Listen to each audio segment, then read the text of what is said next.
पन्ना के प्रसिद्ध श्री जुगल किशोर जी मंदिर में चल रही संगीतमय श्रीमद् भागवत कथा के तीसरे दिन श्रद्धालुओं की भारी भीड़ उमड़ी। कथावाचक सत्यम कृष्ण महाराज ने कपिल भगवान, सती, ध्रुव, जरभरत, नृसिंह और वारा अवतार जैसे विविध चरित्रों का भावपूर्ण वर्णन कर श्रोताओं को भाव विभोर कर दिया। महाराज ने प्रवचन में कहा कि मनुष्य के जीवन में अज्ञानतावश अनेक पाप होते हैं, जिनसे मुक्ति का मार्ग केवल ईश्वर आराधना और प्रायश्चित है।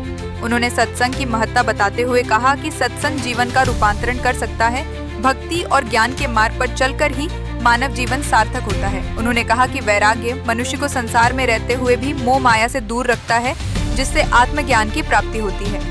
कथा स्थल पर भक्त नरसिंह मेहता के श्री कृष्ण भक्ति भाव से जुड़ी कथा भी सुनाई गई, जिससे वातावरण भक्तिमय हो गया। भजन मंडली के सुमधुर भजनों पर श्रद्धालु झूम उठे। यजमानों द्वारा पूजा अर्चना के साथ आयोजन को विशेष रूप दिया गया। दिन में शिवार्चन की भी व्यवस्था की गई है। कल 23 जुलाई को भव्य श्री कृष्ण जन्मोत्सव मनाया जाएगा। आयोजकों ने सभी भागवत प्रेमियों से अधिक संख्या में उपस्थित होकर धर्म लाभ लेने की अपील की है।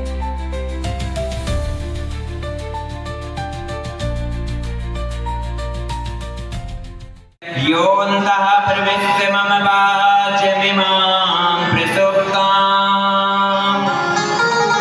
सञ्जीव शक्तिधरः स्वधाम्ना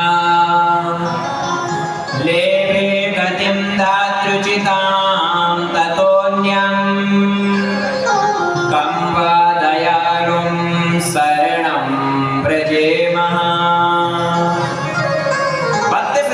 ध्रुव जी महाराज ने स्तुति की है। अंत में भगवान ने कहा है वरदान मांगो। भगवान ने कहा जा, सिंहासन के लिए आया था, अपने पिता के सिंहासन में बैठकर 36,000 वर्षों तक राज्य कर, उसके बाद में मेरे ध्रुव लोक को प्राप्त हो जाना।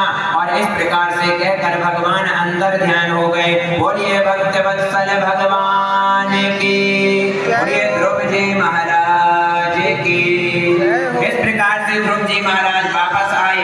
अब महाराज जा पर कृपा राम की होई, ता पर कृपा करे सब कोई। जिस माता ने वन में भजन करने के लिए चले गए, इन्हीं के वंश में आगे चलकर महाराज अंग हुए।